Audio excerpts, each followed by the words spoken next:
Et salut à tous. Bon, j'espère que vous allez bien malgré les mesures de confinement et que pour vous ça se passe pas trop mal.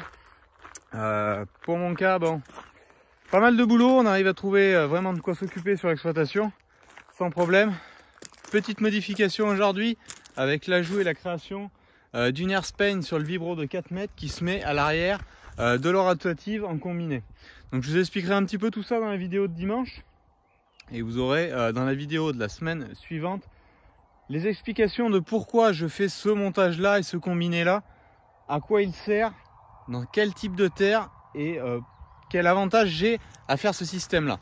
Donc vous verrez un petit peu tout ça dans les vidéos donc des 2 semaines à venir, le montage la semaine dimanche prochain et l'utilisation la semaine suivante. Donc pour mon cas, j'ai fait pas mal de travaux ces derniers jours, désherbage des blés, un petit peu de désherbage donc pour les cultures de printemps aussi, en prévision. Tout pousse. On a un superbe temps poussant en ce moment. Pas si vous écoutez, on a les oiseaux derrière. Donc pour tous nos détracteurs qui disaient qu'on n'avait plus de biodiversité, c'est bizarre, mais quand il y a beaucoup moins de circulation, d'un coup on les écoute beaucoup plus. C'était juste un petit point. Sinon, mes févroles de printemps qui avaient été semés ultra tôt, vous voyez derrière, ça pousse vraiment fort en ce moment. Elles ont vraiment bien avancé. Donc je suis un petit peu inquiet par rapport à la météo de la semaine prochaine parce qu'ils nous annoncent des gelées assez marquées. Et vous voyez, donc elles ont déjà pas mal poussé. Bon, elles sont assez résistantes à ce stade-là. Si elles étaient plus hautes, ça serait plus contraignant. Bon, on verra parce que j'ai des -4, -6 au sol annoncés dans une semaine. J'espère que ils se réduiront un petit peu parce qu'on n'a pas forcément besoin de gel comme ça. Pas forcément besoin non plus de journées à 20-22 degrés. On les a pas eu cet après-midi, mais ça faisait quand même relativement bon en soleil. Donc bon, on verra. Juste à côté, mon blé SD.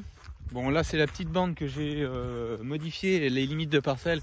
Donc ça c'est du SD blé sur blé. Et là on arrive dans le SD blé de maïs. Celui-là il pousse fort, hein. Depuis le dernier apport d'azote, il a vraiment bien poussé. Donc parlons des apports d'azote et d'engrais plus fréquemment. J'ai aussi bien préparé les jours à venir. Si confinement et fermeture des coopératives il y a, c'est pas forcément dans les tuyaux, mais bon, je m'attends un peu à tout en ce moment. Donc je veux blinder de pouvoir réaliser mon travail et puis assurer l'état sanitaire et la croissance de mes cultures. Donc en fait j'ai prévu, donc j'ai tout l'engrais pour les 15 jours, 3 semaines à venir pour mes cultures. Donc je vais attendre bien sûr pour tout ce qui est azoté, azote liquide ici qui va revenir, d'avoir des précipitations réellement d'annoncer. J'ai le soufre et la magnésie à apporter, donc ça je suis allé le chercher ce matin pour ce site et le site qui a une dizaine de kilomètres. Et lundi on m'emmène l'engrais complet pour le site le plus excentré. Donc je suis à peu près blindé sur tous les apports pour les blés jusqu'aux apports de fin de cycle. Si potentiel est là, donc ça c'est un apport qu'on réalise à peu près au mois de mai, donc début à mi-mai selon les années. Mais là c'est pareil, pour 60-70% du besoin d'engrais, je l'ai déjà chez moi.